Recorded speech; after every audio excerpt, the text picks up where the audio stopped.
So to start with, I'm going to draw a sac. And then I'm going to draw the muscle. So the muscle is very thin at the top, and then it gets thicker at the bottom. And then same, the left is going to be bigger than the right. And then what we did was we added in the vena cava. So we've got here the superior vena cava, and here the inferior vena cava.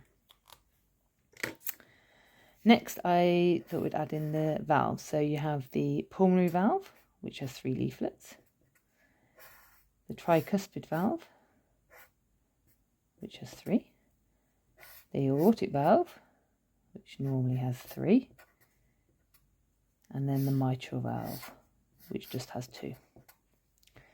In between, we have the septum, and this is muscle, obviously. So this is the interventricular septum.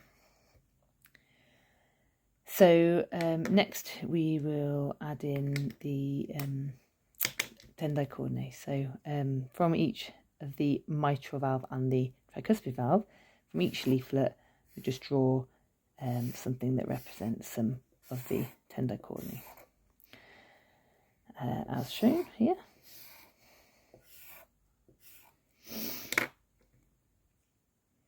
So this represents the right ventricle, and this is the left ventricle. This is the left atrium, and this is the right atrium. So blood enters through the right atrium, it passes into the right ventricle, and then it goes through the tricuspid valve, comes out the pulmonary valve, and it goes into the pulmonary artery. Now in this drawing, we're doing it in blue because that blood will be deoxygenated. So it is an artery, but it's deoxygenated blood.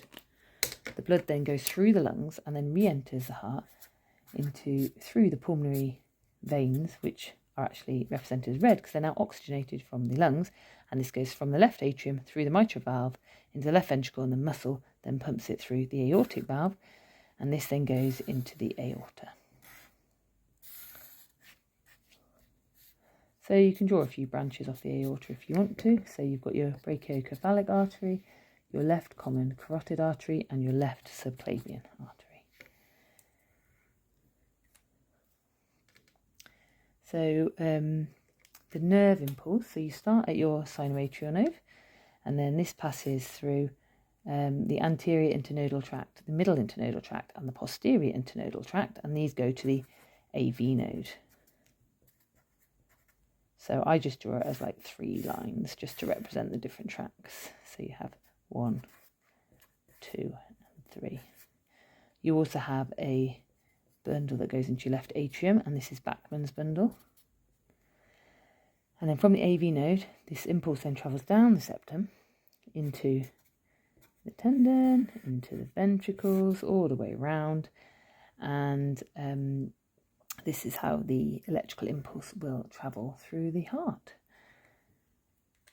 So that's pretty much the most simple way to learn the gross anatomy of the heart. There are quite a few other things that we can look at, but to start with, it's quite useful to kind of get your head around this, so you can consider the way the blood flows through it, and then also the way that the nerve impulse travels.